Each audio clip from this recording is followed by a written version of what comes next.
Kala, di suatu tempat bernama Pantai Air Manis, Kota Padang, Sumatera Barat, hiduplah seorang janda tua bersama dengan seorang anak lelakinya. Janda tersebut bernama Mande Rubayah dan anak lelakinya yang bernama Malin Kundang. Malin telah lama menjalani kehidupannya sebagai anak yatim sejak ia masih kecil. Mande bersama dengan Malin telah lama menjalani hidup yang serba kekurangan dalam jeratan kemiskinan. Hari terus berjalan, namun kehidupan Malin dan ibunya tetap saja seperti itu. Beberapa bapak dan ibu tetangga yang mulutnya iseng pun selalu saja membicarakan kehidupan melarat keluarga Malin dan ibunya. Aku semakin bosan saja melihat kehidupan keluarga Mahendra. Ya aku juga Cih, kasihan punya anak laki sama sekali tak berguna. Ya untung saja kita memiliki anak yang rajin-rajin.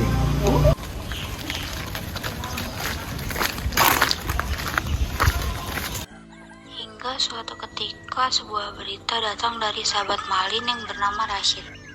Ia mengabarkan kepada Malin bahwa akan datang kapal besar yang akan berlabuh di Pantai Air Manis. Assalamualaikum Malin. Waalaikumsalam Rashid. Bagaimana kabarmu? Alhamdulillah Sarpafiat, bagaimana dengan kabarmu sendiri? Alhamdulillah kabarku baik seperti yang kamu lihat. Ada apa Rashid? Kamu ke rumahku? Tepat sekali aku membawa kabar gembira untukmu. Baru saja aku melihat kapal besar bersandar di Pantai Air Manis. Aku kira kita bisa ikut serta ikuti kapal besar itu. Maksudmu kita berdua akan merantau? Tentu saja itu yang aku maksudkan. Memangnya kamu tidak bosan hidup miskin? Katanya kamu ingin membahagiakan ibumu. Ayolah Malin, ikutilah aku. Aku ingin sekali pergi, tapi bagaimana ibuku? Aku tidak tega meninggalkan ibuku sendirian di kampung ini. Tapi aku berbicara dulu kepada ibuku. Baiklah, bicaralah dengan ibumu. Setelah kau mendapatkan restu, datanglah padaku, kabarilah aku. Baiklah kawan, terima kasih kabar gembiranya.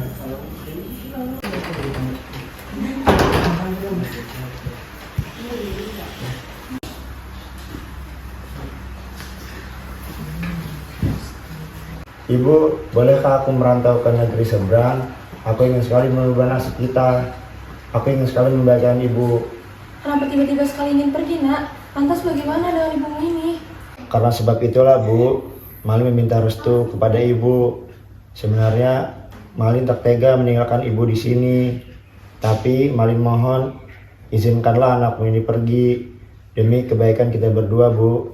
Insya Allah Malin akan membuat kehidupan kita lebih baik dari sekarang ini. Apakah kau sudah pikirkan matang-matang keinginanmu itu, Nak? Insya Allah Bu, Malin sudah membulatkan tekad untuk pergi bersama dengan Rashid dengan menumpang kapal dagang yang saat ini tengah bersandar di pelabuhan pantai itu. Baiklah jika keputusanmu sudah bulat, tapi jangan sampai kau lupakan ibumu yang sudah tua ini. Dan pulanglah jika kau telah meraih kesuksesanmu itu. Malin tidak akan melupakan ibu. Malin pasti akan pulang dan membuat ibu bahagia. Malin janji, Bu. Baiklah, jika itu sudah menjadi keputusanmu, ibu tidak akan menahanmu di sini. Pergilah dan raihlah apa yang kau cita-citakan. Terima kasih, Bu. Insya Allah Malin akan berangkat besok pagi bersama Rashid. Hal keberangkatan Malin merantau pun tinggal 3 hari lagi. Kabar tentang Malin yang ingin merantau pun sampai ke telinganya Diana. Diana adalah gadis desa yang cantik dan sudah lama mempunyai perasaan suka kepada Malin. Diana amat teramat sedih mendengar hal ini. Diana sedang di dekat danau dan sedang melempari batu ke danau. Tapi kebetulan Malin lewat dan ingin menghampiri Diana. Namun niatnya ia urungkan karena tiba-tiba Diana berkata, "Apa betul Kang Malin ingin merantau? Sejujurnya aku belum siap berpisah dengannya." Diana, lagi apa dia di sana? Terlebih lagi, dia belum tahu tentang perasaan aku yang menyukai dirinya. Diana, apa yang kau katakan benar. Kau menyukaiku. Aku juga menyukaimu. Apa betul? Benar.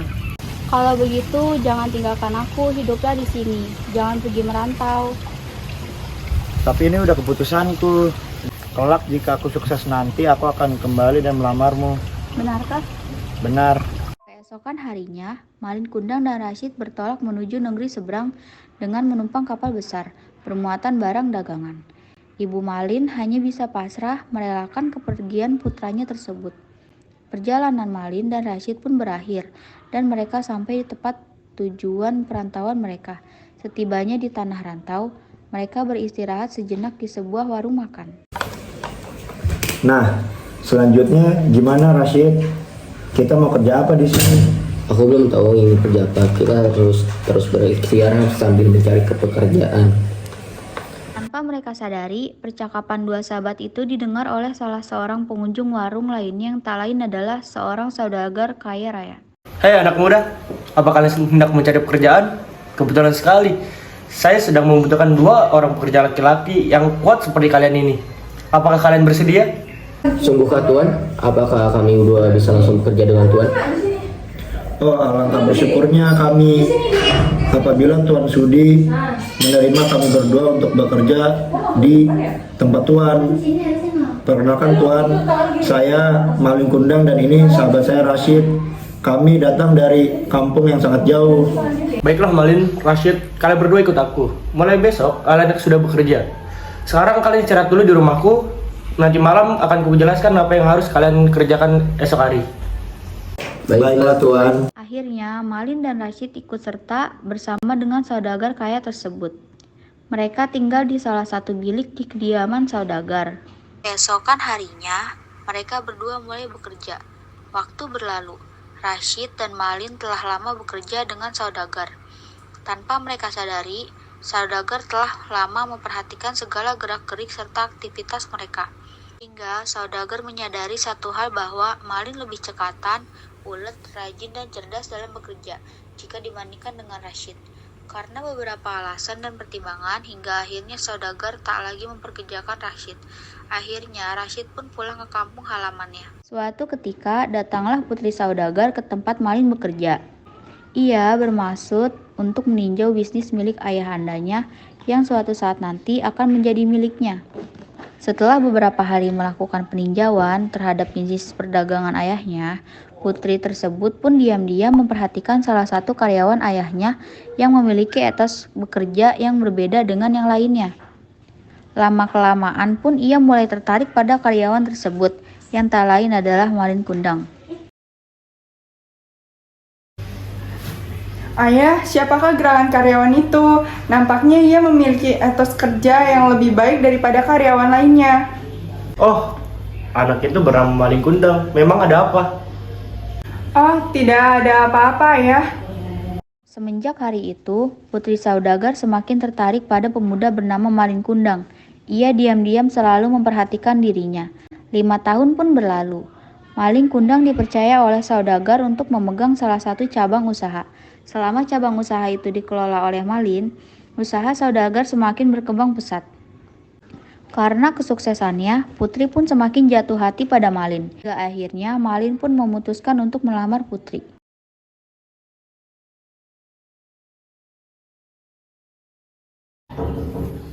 Permisi Tuan. Malin, ada perlu kamu kesini.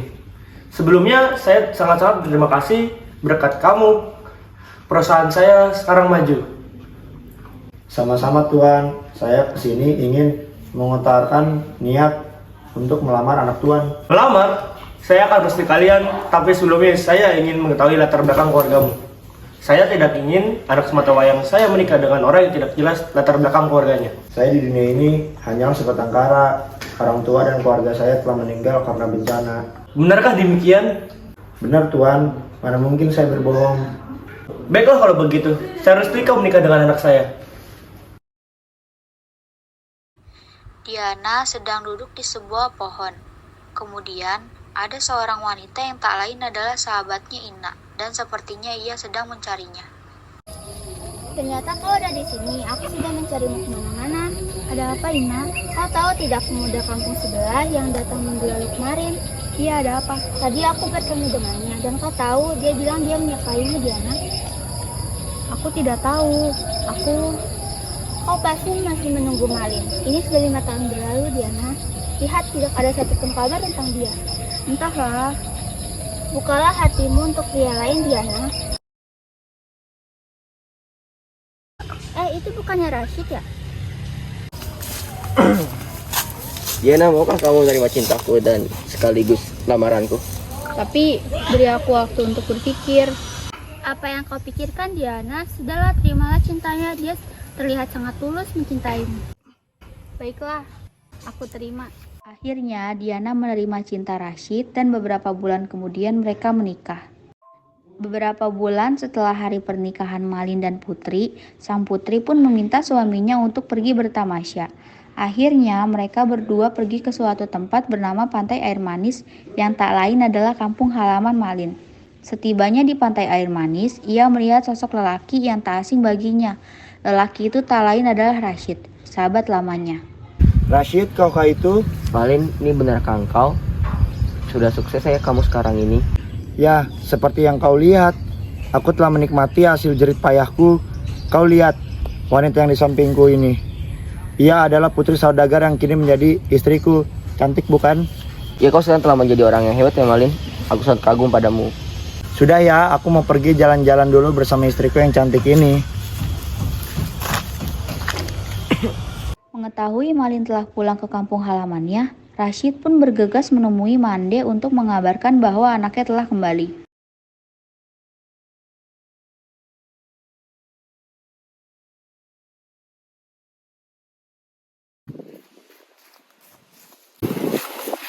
Mak, cepatlah kau pergi ke tepian pantai, anakmu sudah kembali. Sungguh, yang kau katakan itu bukankah dusta? Sungguh mak, buat apa saya membohongi mak? Sungguh, Rashid cepat antar mak sekarang. Baiklah mak. Mande dan Rashid bergegas menuju tepian pantai, berharap Malin masih berada di sana dan belum beranjak kemana-mana. Rupanya benar, Malin bersama istrinya masih berada di tepian Pantai Air Manis. Ia terlihat sedang beristirahat sejenak sambil menikmati indahnya deburan ombak tepi pantai. Malin, kaukah itu, nak? Siapakah wanita tua itu, Kanda? Tak tahulah, mungkin itu pengemis yang mengaku mengenal diriku. Alhamdulillah, kau terlihat tampak sehat. Kapan kau telah tiba? Kenapa kau tak menemui ibumu lebih dulu? Kanda, apakah wanita tua itu adalah ibumu? Hei perempuan tua, siapakah kau ini? Aku tak punya ibu seburuk engkau. Berhentilah berpura-pura mengaku sebagai ibuku. Malin, ini ibumu, nak. Sudahkah kau lupakan aku? Aku yang mengandungmu, melahirkanmu, menyusuimu, dan membesarkan engkau, nak. Pergilah engkau bukan ibuku. Mendengar kata-kata Malin, Mande pun menangis menahan kesedihan yang luar biasa. Ia pun pergi meninggalkan Malin dan istrinya. Mande tersungkur ke tanah sambil mengadah tangan ke atas. Ya Tuhan, apa yang terjadi kepada putraku? Kenapa dia berubah setelah sekian lama? Jika memang ia bukanlah anakku, maka maafkanlah dia. Tetapi jika ia putraku, maka hukumlah dia ini. Tiba-tiba terdengar gemuruh di tengah lautan. Kilat menyambar-nyambar, badai semakin kuat.